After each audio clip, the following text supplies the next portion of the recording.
Good morning, students. Today I am going to discuss session 5 from chapter 6 of your class 12 biology syllabus. The name of the chapter is Molecular Basis of Inheritance.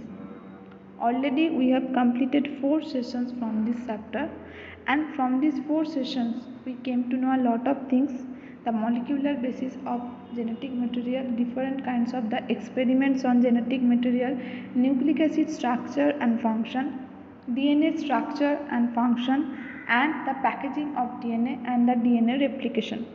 So in this class we are going to discuss the transcription procedure. So let's start the today's class. So this is actually the central dogma. The first slide contains the central dogma. So already we have discussed the central dogma in our previous video. So this is actually the one-way flow of information from DNA to mRNA, from mRNA to protein. So that's called the central dogma by the transcription and translation process. So this is the DNA. So DNA transcribe RNA and RNA translate the protein. Okay, so this is the central dogma of the gene expression. We have discussed all those things in our last video. So this is actually the central dogma, actually the unidirectional pathway. This is not the bidirectional pathway. It's never happened that from the protein the genetic information transferred to RNA, from the RNA the genetic information transferred to DNA. It's never happened. It's always happened DNA to RNA, RNA to protein. Okay, so this is your central dogma. Next thing is the transcription. So before starting the transcription, you must know what is the meaning of the transcription. So it is the process of copying the genetic information from one strand of the DNA into RNA. So this is the information goes to the DNA to RNA.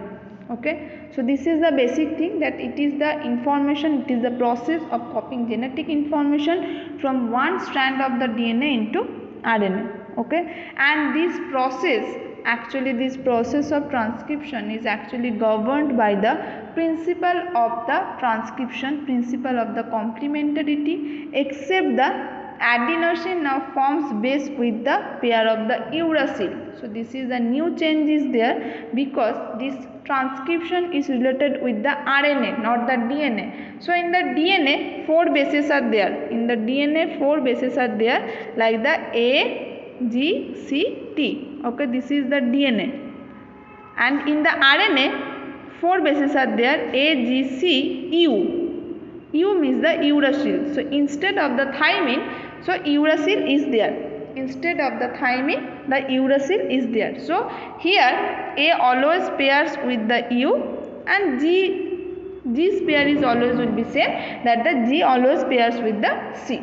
Okay, so this is the basic difference between the DNA and the RNA. So unlike in replication also, here the total DNA of an organism get duplicated, and in transcription only a segment of DNA or only one of the two strands is copied into RNA.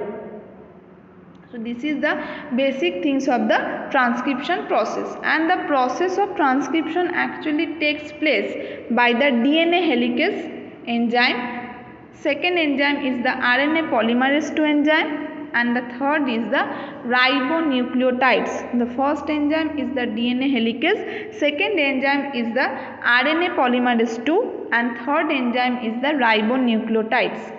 This ribonucleoside monophosphate actually activates into ribonucleotide triphosphate by the phosphorylase enzyme and the phosphoric acid. Hence the ATP, GTP, UTP and CTP is formed. So UTP means the uracil triphosphate. Okay. So this is the reasons why both strands are not copied at the same time during transcription. So what is the main reason? So actually, if both strands are copied, so that time they would code, because for the RNA molecules with the different sequences are there, and in turn two proteins with different amino acid sequences would be formed. So hence one segment of DNA would be coding for different two protein, and the genetic information transfer the much more complicated. So, and the another point is there, the two RNA molecules actually produced simultaneously would be complementary to each other. Okay, and hence this would bind together to form the double stranded RNA. So this would prevent the RNA from being translated into protein. So this is the transcription, actually this transcription unit actually formed by three regions. The first region is the promoter, the second region is the structural gene, and the third region is the terminator. Okay, the first region is the promoter, second region is the structural gene, and the third region is the terminator. Okay, so this termination, these two strands of the DNA actually have the opposite polarity. Okay, I think all of you know that the opposite polarity is there, the 5' to 3' direction and the 3' to 5' direction. And the enzyme DNA dependent RNA polymerase actually catalyzes the polymerization in only one direction. The direction will be the 5' to 3'. So the transcription begins by uncoiling DNA at specific site. The transcription actually begins the uncoiling of DNA at specific site. That's called the promoter region. So from which part of the DNA actually promotes the reaction?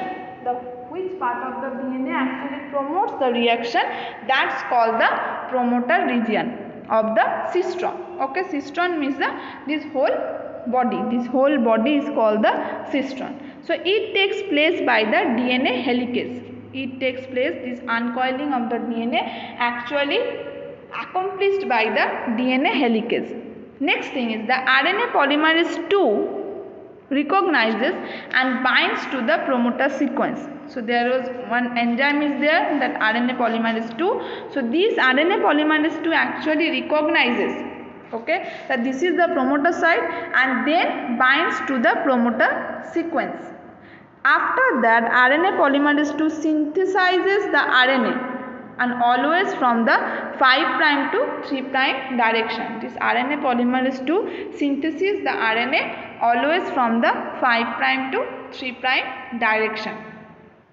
And hence, among two strands of DNA, one strand 3' to 5' and act as the template strand. Okay, so this is the template, this is the template strand, this is the newly formed the coding strand, and after the transcription the new strand is formed. So suppose two strand is there, so this strand will be the complement, this strand actually will be the template strand, and this is the coding strand, and this template strand serves as the template strand, and by this template strand a newly nascent RNA strand is formed. Just look at the structure, that CGGCTA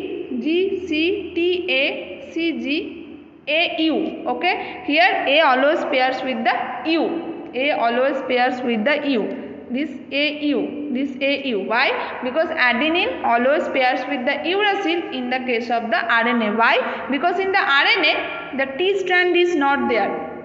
In the RNA the T strand is not there. T means the thymine is not there in the RNA. In the RNA what is present? The uracil. So A always pairs with the E. A always pairs with the E by the double hydrogen bond.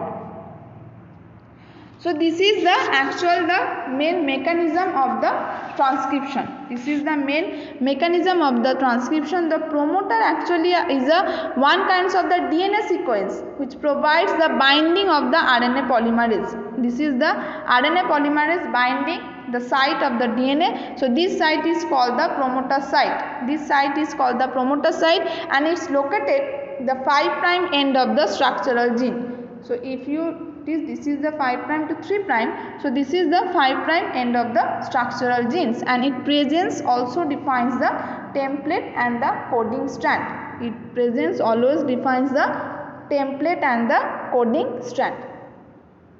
The definition of the coding strand and template strand could be reversed by switching the position of the promoter with the terminator. Okay, so what is the meaning of the structure? Okay, already we have discussed the promoter. Okay, but what is the meaning of the structural gene? The structural gene actually in a transcription unit which is flanked by the promoter and terminator. So suppose this is one structural gene, so this is flanked by the promoter and the terminator. The flanked by the promoter and the terminator. So this is the terminator, this is the promoter. So this mid portion is the structural gene, and the terminator is actually located towards the 3' end of the coding strand, and it usually defines the end of the transcription process. This is actually the end of the transcription process, and the direction of the transcription always happen the 5' to 3' direction. The direction is always happened in the 5' to 3' direction. The complementary base for template strand pairs to transcribe the mRNA. Okay, so when the RNA polymerase actually reaches the terminator point, the synthesis of RNA stops up. Okay, I am repeating again, when the RNA polymerase reaches the terminator point, synthesis of RNA stops up. That's why this is the basic significance of the terminator. This is the basic significance of the terminator. Okay, so newly synthesized mRNA in the eukaryotic called the heterogeneous RNA, and it undergoes the post-transcriptional process by splicing. What is the meaning of the splicing? One structural gene actually formed the two things, the exon and the intron. The exon and the intron. So splicing is the process, the molecular process by which the introns are actually wiped out. Okay, and only exons are there. So this is called the splicing, and in eukaryotic mRNA contains the exon and intron. In splicing, introns are removed and exons are joined in a defined order. Okay, so this is called the splicing, and this is important for your exam. The splicing mechanism. What is the basic meaning of the splicing? So the heterogeneous RNA actually undergoes the additional processing called the capping and the tailing. The heterogeneous RNA actually forming the capping and tailing. So in capping, an unusual nucleotide methyl guanosine triphosphate is added to the 5' end of the heterogeneous RNA. Okay, and in tailing, adenylate residues are added at the 3' end of the template independent manner. Okay, so this capping and tailing actually the protection. This capping and tailing actually provides the protection to the nascent mRNA. So fully processed hnRNA, this is called the heterogeneous RNA, now called the mRNA. Okay, so now after the procedure of the capping and tailing, the heterogeneous RNA actually transformed to the mRNA, and this mRNA is the adult RNA. Okay, the mature RNA, and it transported out of the nucleus for the translation process. So this is the basic process of the transcription. Okay, so there actually some term is there like the cistron, which I have discussed. So what is the meaning of the cistron? That it's actually the segment of DNA that codes for a polypeptide. Okay, this cistron is two types, the monocistronic unit and the polycistronic unit. So monocistronic unit actually mostly present in the eukaryotes, and the polycistronic units are actually present in the bacteria or prokaryotes. And the another term is there, this exon and the intron. These exons, introns and the exons. So what is the meaning of the exon and what is the meaning of the intron? So these exons actually one kinds of the coding sequence or expressed sequence that appear in mature or processed RNA. So this exon and intron actually present in the RNA region. Okay, not in the DNA region. So this exon and is the coding sequence or express sequence which appear in the mature or processed RNA, and the introns actually the intervening sequence. Okay, the space, the intervening sequence means the space area. Okay, the mid space. These intervening sequences which do not appear in mature or processed RNA. So they only interrupt the exons, and the split gene is called the genes with both exons and introns is a characteristic features of the eukaryotic DNA. So this is the basic thing, and this transcription process is also happened in the three types, the initiation, elongation and termination. So what is the meaning of the initiation? Initiation means the where the transcription procedure starts. It means the joining of this RNA polymerase, all those things. Elongation means the RNA strand, the nascent RNA strand elongate, and the transcription starts from the 5' to 3' direction, and the termination means the all those termination process. Okay. Next thing is the messenger RNA. So we have total 3 types of RNA: the mRNA, tRNA, and rRNA. mRNA means the messenger RNA, and tRNA means the transfer RNA, and rRNA means the ribosomal RNA. So it is the RNA which carries the information or message from the DNA to the site of the protein synthesis, and it represents about 5 to 10% of the total RNA of the cell. So it is the RNA which carries the message from the DNA to the site of the protein synthesis, and it represents about the 5 to 10% of the total RNA of the cell, and it carries the genetic information in the form of the triplet codons. It is the carries the genetic information in the form of the triplet codons. Okay, this is the untranslated region. This is also the 3' untranslated region. Okay, this is the coding sequence. This is the structural gene, the coding sequence. Okay, so this portion is the terminator. This portion is also the untranslated region. So this portion is not will be the translated. So this mRNA is a single stranded polynucleotide chain. The eukaryotic mRNA contains a cap at 5' end composed by the 7-methylguanosine, and it's absent in the prokaryotic mRNA. So this capping and tailing actually absent in the prokaryotic mRNA. It's always happened in the eukaryotic mRNA. So next to the cap, it has the non-coding region called the leader sequence, and next to it has an initiator codon, that the AUG. So we will discuss later about this codon sequence in our next class. So it initiates the protein synthesis. Next to this is the AUG, okay, and this is the EUAG is the termination codon. Okay, so when this EUAG, actually this termination codon is appears in the structural gene, it means the termination of the transcription process will start. So next to the initiator codon, the coding sequence is present, and it codes for specific protein. It's called the exon. So next to this terminator codon, UAA, UGA, and UAG is the stop codon, and it terminates the protein synthesis. So you have to remember the name of the start codon and the stop codon. The start codon is the AUG. This is the start codon. So when this codon, actually this sequence actually appear in the promoter region, it means the transcription process will start. Okay, and when the UAA or UAG or UGA, okay, within this 3 codon, only 1 codon will show up in the structural genes, it means the transcription process will have to be terminated. So next to this, again non-coding region is present. So this is the non-coding region. So in eukaryotic, mRNA polyA tail is present at the 5' end, and the 3' end the tail is present. Okay, in the 5' end is capping is there, and the 3' end the polyA tail is there. The function of the rRNA, it helps in binding of the ribosome to the mRNA during the time of the translation process. Okay, so it acts as an enzyme which helps in formation of peptide bond during the protein synthesis. Next thing is the difference between the DNA and RNA. So this is important for your exam, the difference between the DNA and RNA. The first point is the DNA is actually the high molecular weight biomolecules. Okay, it has a high molecular weight, but in the case of the RNA, it has very low molecular weight.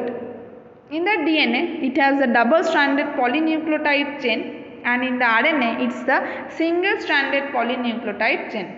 In the DNA, this actually contains the deoxyribose sugar. It means the pentose sugar. Here, the ribose sugar is there. Okay, in the DNA, the thymine is present, and in the RNA, uracil is present. And apart from the thymine and uracil, the other base sequences are the same. The A, G, C, adenine, guanine, cytosine. Unusual nitrogenous bases are absent. Unusual nitrogenous bases are present. And DNA actually serves the genetic material of the living organism. RNA actually serves the genetic material of some viruses.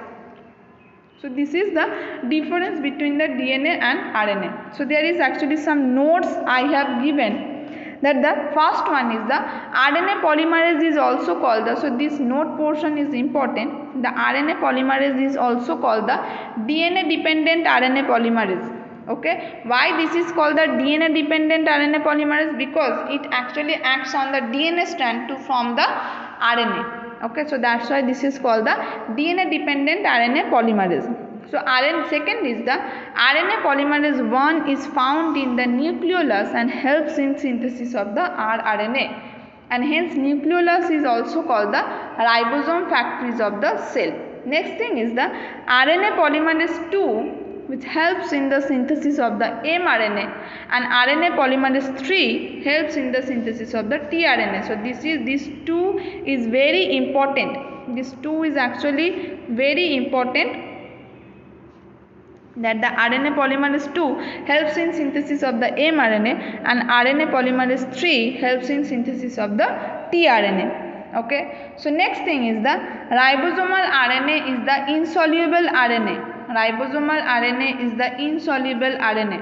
Okay, and the next thing is the Pribnow box and the Tata box. Pribnow box and the Tata box. So Pribnow box means that it's actually DNA sequence which found in the promoter regions of genes in the prokaryotes. Promoter regions of the genes in the prokaryotic region. Okay, and it has the sequence of the TA-TA-ATG. You have to remember this sequence. You have to remember this sequence. The sequence of the Pribnow box is the TA-TA-ATG. Okay, and next is the Tata box. Okay, next is the Tata box. So this Tata box is also called the Hogness box. So it's also DNA sequence found in the promoter regions in the eukaryotic cell. It has the sequence the TA-TA-AAT. Okay, so you have to remember these two sequence, the Pribnow box and the Tata box. Especially these two is very important. Pribnow box and the Tata box. Okay, in the Pribnow box is present in the prokaryotic cell and the Tata box is present in the eukaryotic cell. The Pribnow box, the sequence is the TA-TA-ATG and the Tata box is sequence is the TA-TA-AAT. Okay, so this is the basic things of the transcription. In our next class we will discuss the translation process, and from this video we came to know the transcription procedure of the prokaryotic and the eukaryotic cell, and so many term is also there like the cistron, exon, intron, promoter, structural gene, terminator, capping, telling, all those things you actually can see from this video. You can know, you will get to know from this video. Okay, so go through this video properly, and if you are facing any queries, ask me immediately. And this chapter is actually quite complicated chapter and quite important chapter, so that's why please go through each and every chapters, each and every topics, and follow all the videos properly. Okay, now I am ending this session. In our next video we will start a new chapter, new topic actually from this chapter. So till then, goodbye. Thank you.